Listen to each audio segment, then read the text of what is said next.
The boy who lost his face. There's a summer camp on Satellite Island called Camp Orkila. Every summer, groups of children go out to the island for overnight trips. The campers stay there for a few nights and go hiking and explore the island. There are a lot of tall cliffs, and the trails run along the edge of the cliffs. One summer, many years ago, a group of campers went out on a trip to Satellite Island. One of the campers was a 7-year-old boy named Johnny. He was a bit of a loner and didn't mix well with the other kids. He liked to wander off on his own, and the counselors constantly had to keep an eye on him. On the first day, after they built camp, the counselors took the kids for a long hike on the trails around the perimeter of the island. Halfway through the hike, Johnny wandered off from the group and nobody could find him. They doubled back and searched the trail, but there was no sign of him. The sun was setting, and the counselors had to take the kids back to camp before it got dark. Later that night, the counselors were about to go to bed when they saw Johnny come walking down from the trails. They were relieved that they weren't going to have to report a missing child, but they were also angry that he had ignored their warnings and wandered off from the group. The next day, as punishment, Johnny wasn't allowed to leave the campsite. He had to stay behind while the others went to explore the island. On the third day, Johnny begged to be allowed to go hiking again and explore the rest of the island. The counselors reluctantly decided to let him go with them again on the hike, but they warned him not to wander off on his own again.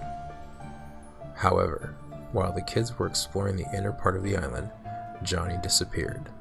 Again. The counselors searched for him, but the island is quite large, and they weren't able to find him. Eventually, the sun began to set, and they were worried that if they stayed out after dark, they might run the risk of getting lost themselves.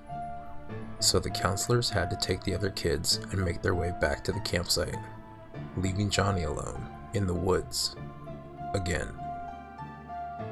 They all assumed Johnny would come back on his own again. But that night, as they were going to bed, there was still no sign of Johnny.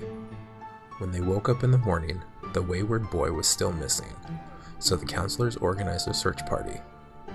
They searched the woods and the trails, but they couldn't find him anywhere. They combed every inch of the island, shaking trees, looking in caves, and peering into crevices, but they still couldn't find any trace of him. One of the counselors was walking along the trail that led along the cliffs when he happened to peer over the edge. All of a sudden, he spotted something in the water that sent a chill down his spine. It looked like a bundle of clothes being pushed by the tide up and down along the rocks at the base of the cliffs. The other counselors piled into a small boat and rowed out to the location. As they got closer, they could see that it was the body of a young boy, floating face down in the water. They recognized his clothes. It was Johnny. One counselor reached out and grabbed the boy by the scruff of the neck. As he tried to pull the body onto the boat, the small corpse flipped over, and the counselor let out a horrified scream. Everybody on the boat saw Johnny's face, or what was left of it. The grisly sight made them vomit over the side. Johnny's face was gone, scraped off by the jagged rocks at the base of the cliff. There was nothing left but torn up flesh and a pair of eyes. Cold, dead eyes, wide open and staring back at them. They had to call the Coast Guard to come take the body. Johnny's parents were overcome with grief. Ever since then, they say the ghost of Johnny haunts Satellite Island. They call him Johnny No Face. If you're on the island at night, it is said that you can see his eyes, just a pair of cold, dead eyes, staring back at you from the trees, silently watching you.